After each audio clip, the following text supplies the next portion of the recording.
Next item is citizen opportunity to address the council on general topics. No one signed up, so we'll move to item 9, general council business.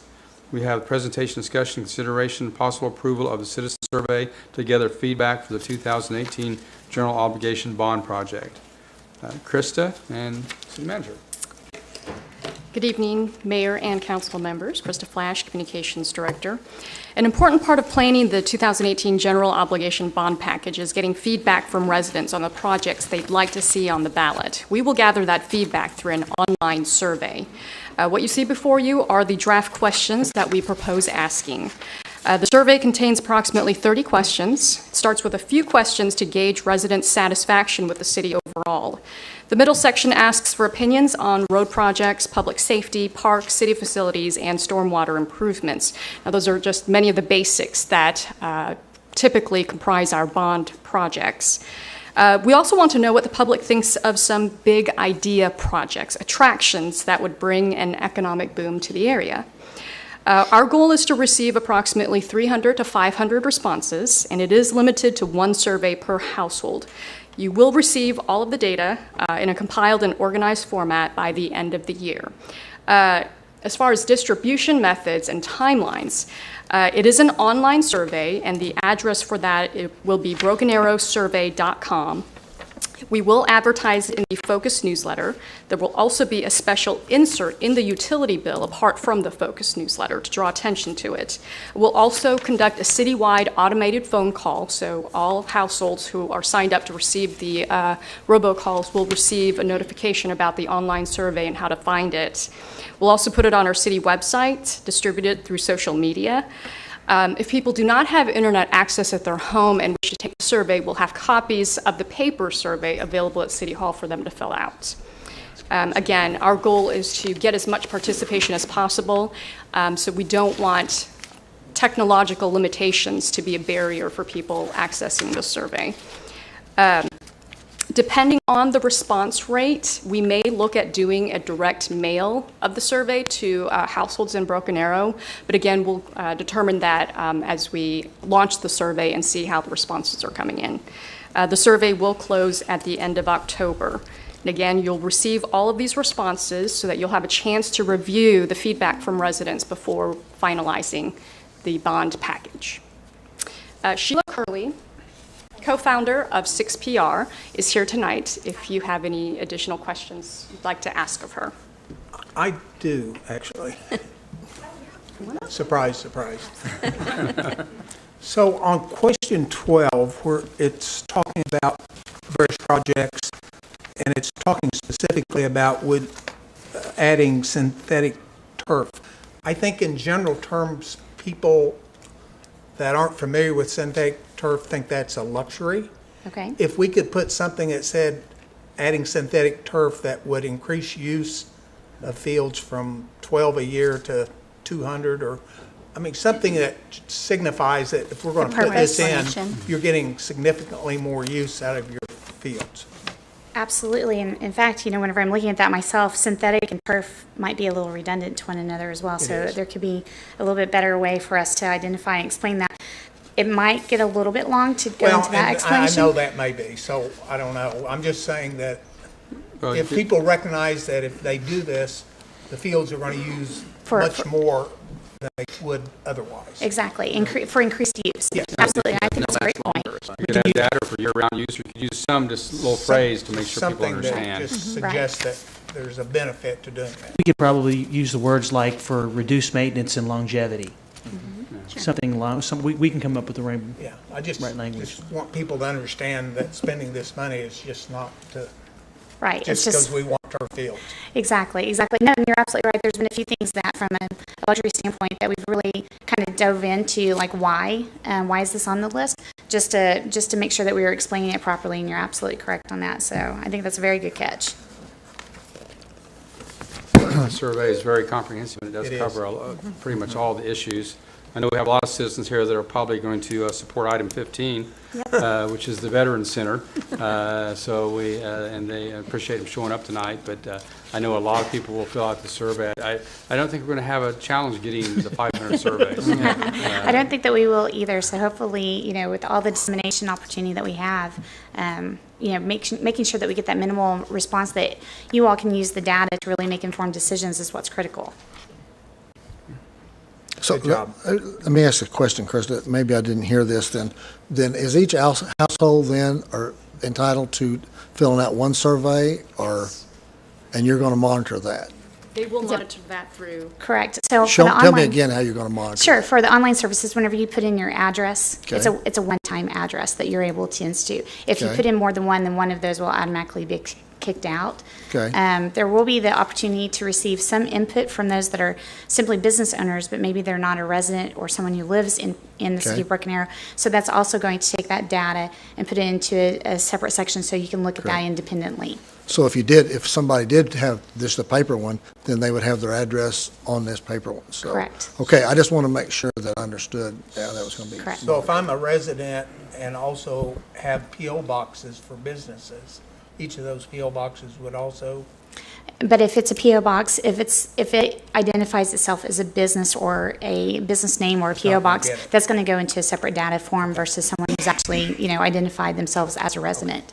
So that you can definitely hear from people who either work in Broken Arrow, own property in Broken Arrow, or own a business in Broken Arrow. They might not own that property, but they do business here. So, I felt that was important to have those folks that have a vested interest in here, to be able for them to put it on to respond, but to pull that out separately, because those people have a vested interest, and there's folks that have business here that are from here but don't live here but have businesses. They still have family members here that are going to be very critical when it comes to passing this, because we have a lot of business owners that have a lot of influence in our community. So therefore, we felt like they should have that opportunity. And But- that will but show really up. focus- That will show up that way. Yes. It'll be separate data. it sounds And we'll, like, yeah. and we'll definitely be tapping into the local chamber here to disseminate the survey as well and make sure that they know, all of their members know that this is available. So again, that data, it may not be someone who's a resident, Broken Arrow, but it's certainly important to hear their voice. Right. So we're going to advertise it in the Focus, and then have a special insert to sort of get people there, plus an automated phone call. Will we be listing it as on the public access station and other things to Cox encourage cable and stuff. Yes. Okay. website and As Facebooks and all many that? mediums for communication that we use, all of our communication channels, we'll be using those to advertise the survey. 'Cause I think it's key to get as much involvement as possible, so we get a good sense of what people really Absolutely. want and what they're willing to pay for. Yes.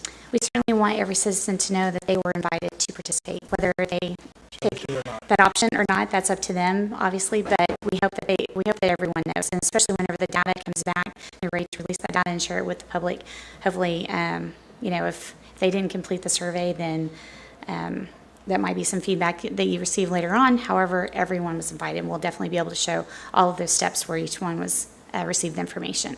And when do you anticipate to have the results of the survey back to the To council? the council, mid-December. The raw data, probably at the very first of December. There might be some things that Mr. Spurgeon here would like to use in the State of the City address as well. So we're hoping to have that raw data collected, ready for all of you all to view. But certainly by mid-December, by your last city council meeting, you'll have all the data compiled and prepared for you to start making some informed decisions by January. Good. Okay. If I can, Mayor, just because we have some folks in the audience, can I take 2 minutes and just mention this in the survey? What's happening is people starting to hear about the fact that we are considering what I would call initial review or first cut type projects, because I think the council members are going to be in the unenviable task of having to try to pare the package down that is obviously affordable. And that's why some of the questions were asked, and there were dollars amount put in there, because it's real easy to ask a question that may be for something. However, when you put a price tag next to it, it really brings it into perspective for the citizens.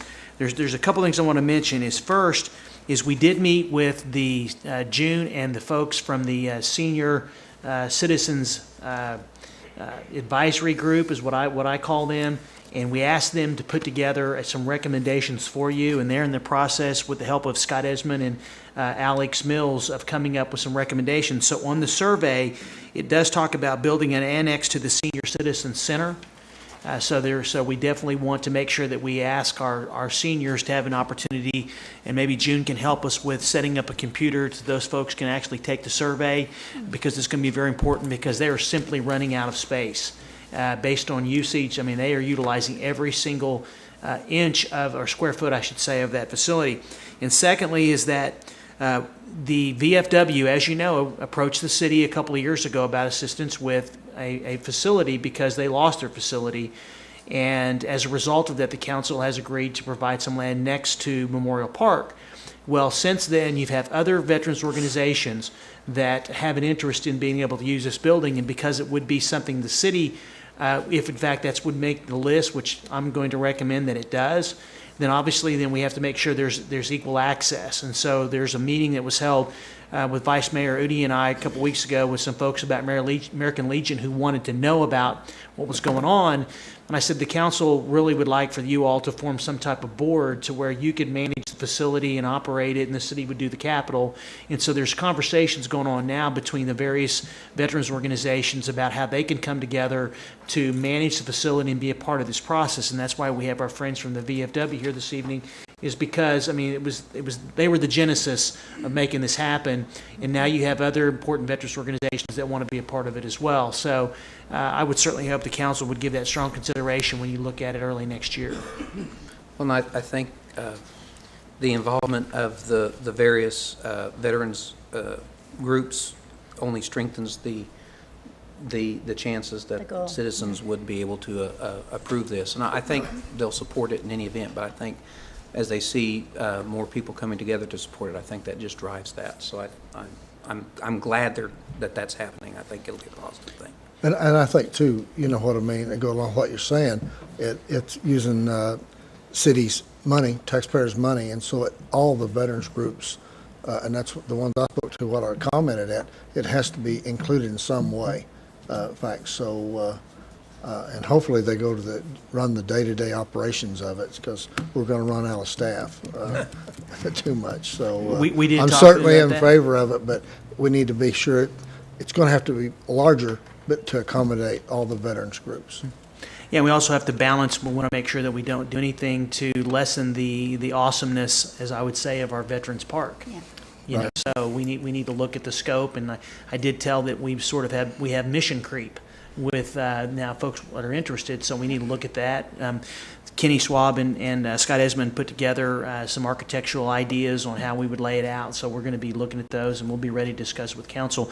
A couple other items I want to make sure you're okay with is I did have them include for your consideration is what are people's thoughts about building a new city hall somewhere in the next 10 years. And I put that on there obviously because sometimes I don't think people fully understand the challenges we have with the building that's aging, that's nearly 40 years old.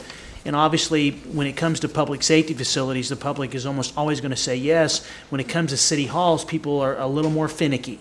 And so I think if we approach it and say, if we said next year, it might be a problem, but if we start educating people on how we've simply run out of space, I think there could be an opportunity for them to consider something. So that's in there. And also the Rose District, somewhere in the Rose District, the Rose Garden was something that the council, one of my first meetings 2 years ago, there was a discussion about the commemorative Rose Garden and possibly doing something for that. So that's included in there for the voters to get their input on that as well. And obviously, there could be some other projects, and when we get the survey result back from folks, there may be other projects that the council has to look at that comes from the public, and then how you meld all that together into a package. And the other thing I wanted to mention was last Friday, Lori Hill, Norm Stevens, and I had a conversation with Jeff Hartman about the possibility of looking at some type of increase in our tourism tax to help support direct marketing. And he and his wife were very supportive because, as you know, Jeff took a very strong position in opposition to that a couple of years ago. And we talked about that, and we also talked about the fact that with our growing community and the fact that we have so many hotel rooms and opportunities, there could be some opportunities for some need for some additional money for direct marketing, either through an increase in the tax or through what is now known as a TID, which is a tax improvement district that is very similar to where the hoteliers would actually place a tax upon themselves to be utilized for a public purpose. That's defined in the state statutes. And so there's a lot of discussion, so I want to let the council members know that there is some discussion about looking at that as well, and the response we got initially was favorable. No commitment, but at least favorable looking at it. Well, I think if we have good projects, it's easier for the voters to vote for taxing the tourists that come to town than it is from taxing themselves. So I think that's, we just have to have a good project that we're going to spend the money on and then show them where it's going to go. And I was pleased to hear, and I meant to say this earlier, about finding ways for the seniors and the older population who may not like having a kiosk at the senior center or something, and because I think that's to get the broad spectrum, we need to make it as available as possible. So I was pleased to hear that. Well, we're still trying to find the exact date on what will work in terms of a vote. The consultant has recommended certain possible dates and recommended against other dates, and so I need to evaluate that because this will be my first actual vote. So we The want to bond look vote. at that, and we want to make sure that we advertise it and go forward accordingly. So it could be in late summer. It could be sometime after the general election. We just have to do it in 2018 is the only criteria because of the fact that millage is going to roll off. So the council will have a full discussion about where you want the millage to be based on the package that is submitted, and we'll be having a special work session or probably two to get your input because we'll need to go through those. And then finally, as I mentioned, sometime in the next day or two, you're going to get a copy of the initial where we are in terms of the first cut. Because our partners at the school district and the chamber are going to be sitting down with the staff next week to get their input on projects and how these projects could affect economic development and our schools. So I want to include that. But since that'll be out there amongst our folks, I want to make sure you all have it as well to look at it. And so whatever they have, you all will have. And obviously there'll be draft written all over it because I know how things go. But it'll be a good piece of information for you all to have because I'm sure they'll want to visit with you, individually if in fact they get the chance to say, hey, we had this meeting with the administration. So we'll work on putting that together for you. And as far as the survey goes, which item that we're discussing, I think it is important we get it out to everyone and they have a kiosk at the senior center, and I think that's really great. So, Mayor, if I might, just to add to Spurgeon's comments a little bit, also citizens should know too that there's going to be a number of open-ended questions on here. So we certainly don't want to give an idea that there are predisposed notions and ideas of what those projects are going to look like. A lot of those might be some streets projects that they're going to write in that they particularly would want to see. But as a council, you're going to receive that data kind of aggregated so that you'll see some of those topics that rise to the top of concerns. But they will have the opportunity to write in their own ideas on some projects. and that's great. I think it's really a good survey. I'd make a motion to approve the draft citizen survey to gather feedback for 2018 general obligation bond projects. Second. Motion second, any discussion? Roll call, please. Wimpy? Yes. Parks? Yes. Lester? Yes. Udi? Yes. Thurman? Yes. Thank you.